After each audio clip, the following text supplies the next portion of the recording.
Fiona's Luck by Teresa Bateman, illustrated by Kelly Murphy.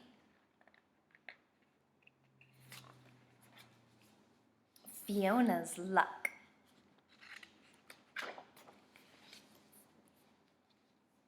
Once, luck was as free to be had in Ireland as sunlight, and just as plentiful.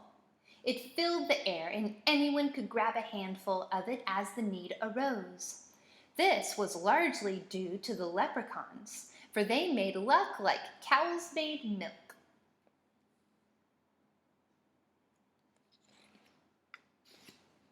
Then the big folk arrived in Ireland. They were so large, the luck clung to them wherever they went. "Something will have to be done," the king of the leprechauns declared. "We can't have those huge people soaking up all of the luck. What would be left for us?"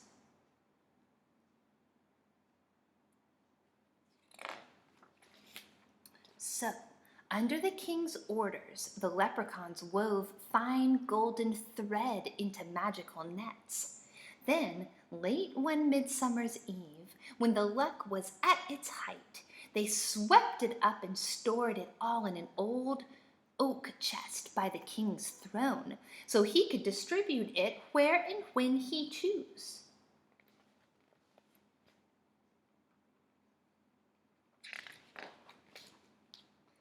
But the leprechauns had been too thorough. They not only scooped up all the leprechaun luck, but any other luck that had been floating about as well. The land of Ireland fell into a time of great misfortune. Hens gave no eggs, and cows would not let down their milk. The potatoes rotted in the ground.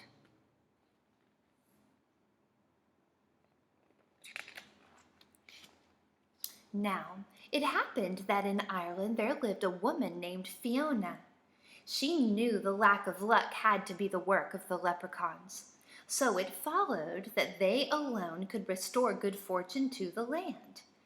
But getting luck back from a leprechaun would be like squeezing water from a stone. Not that it can't be done, but it usually requires more strength than you're apt to have. Sometimes cleverness, though, is worth more than strength.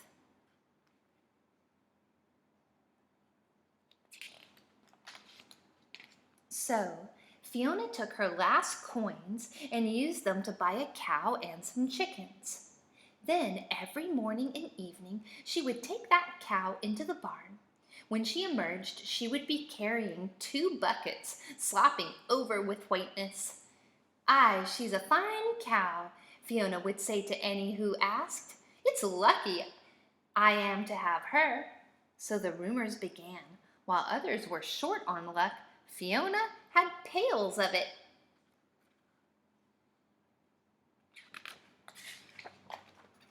Every morning, Fiona would go into the chicken coop and emerge with her covered basket bulging with curves.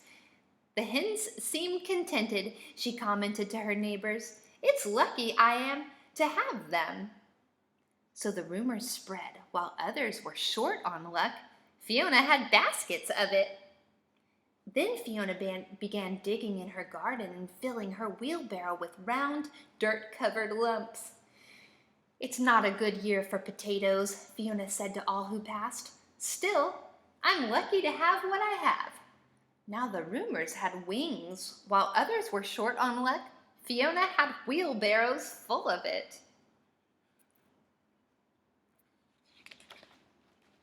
Naturally, word of this unexpected luck made its way to the leprechaun king. One day, Fiona was walking across a green meadow when she suddenly found herself surrounded by a small crowd of the fair folk. In a trice, they grasped the hem of her skirt and ran around her in a circle. She turned to keep the skirt from wrapping around her knees, and as she turned, the landscape blurred. When it sharpened again, Fiona found herself beneath the earth, in the throne room of the leprechaun king.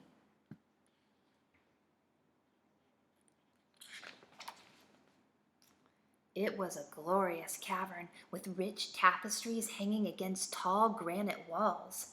and the floor cobbled entirely of jewels. Torches and candlelight made everything sparkle, and music filled the air. In front of Fiona stood the throne, and on the throne sat the leprechaun king. He beckoned to her. Fiona approached, her eyes scanning the room for the missing luck. She was as sure as smoke loves fire that the king would be keeping it close to himself. As she curtsied, she spied the oak chest. It was glowing slightly, sealed by a spell, since everyone knows that no lock can hold luck for long. "What would you be wanting of me?" Fiona asked politely.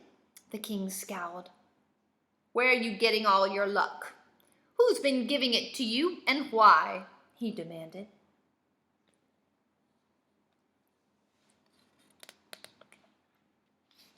Fiona's eyes widened in innocence. "I have no luck," she declared. "Indeed, here I am, a captive of the leprechauns. If that's luck, you can take it." "So you claim to have no luck?" the king inquired, raising an eyebrow. "Well, let's put it to the test, and when I prove that you've lied to me, I'll forfeit. As forfeit, I'll take all the luck you have and put it with the rest that I guard." His eyes flickered toward the chest. Fiona frowned.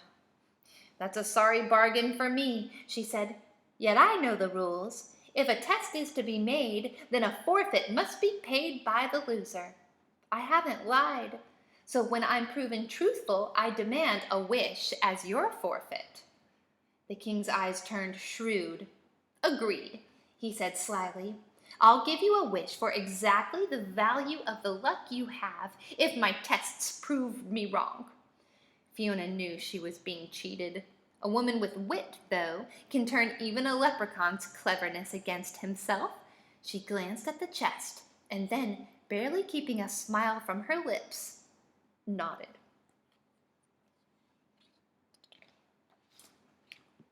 So the agreement was made. At the king's gesture, one of his magicians brought out a low table and placed upon it 3 beautiful shells. Under one, he had hid a small gold coin.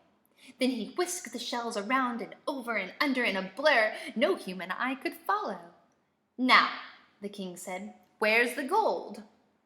There was one chance in 3 of her picking correctly, and a person with good luck would find the gold every time. Even a person with a little luck would find the gold occasionally. But though they played the game over and over again, Fiona could never locate the coin. It was as if she had no luck at all.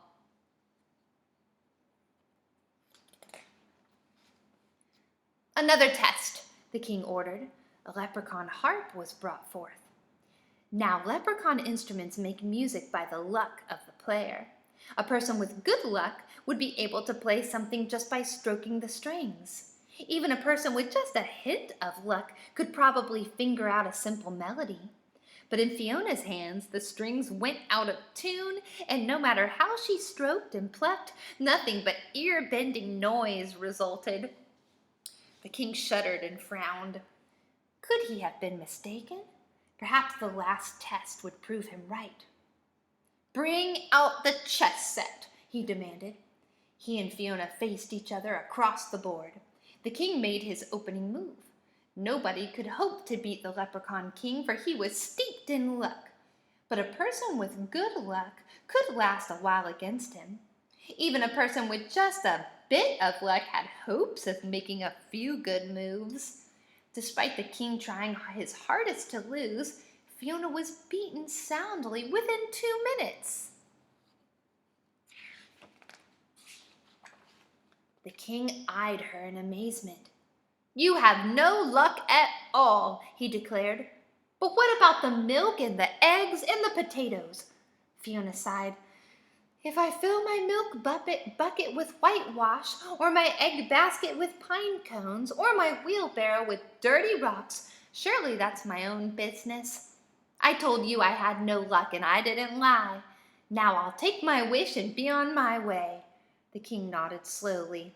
"Indeed, I did promise you a wish, but for exactly the value of the luck you actually had. You've proven to me that you have no luck at all, so that's all you can wish for? Nothing.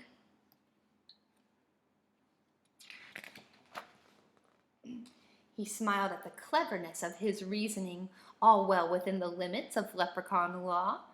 Then his smile wavered, for Fiona was smiling too. So can I wish for nothing? She asked. He nodded, puzzled. Then I wish for a hole, Fiona continued. A hole is nothing after all, and that's exactly the value of my wish. I wish for a hole that will never go away, and I wish it to be in the lid of that chest. She pointed to the chest of luck by the king's throne. The power of a wish rightfully earned is not to be denied. A hole appeared in the chest, and luck began escaping immediately. The king howled with rage, but what could he do? He made a bargain and was forced to keep it. With an angry wave of his hand, Fiona was whirled away. When she opened her eyes, she was back in the meadow. The sun was just rising over the hills. If there was an extra sparkle to the sunshine and the grass glowed greener than before, well, it was only to be expected.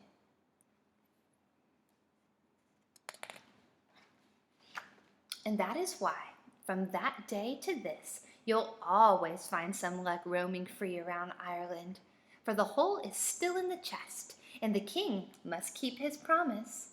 But as for Fiona, well, as she herself said, luck's all well and good, but myself, I'd rather depend on my wits.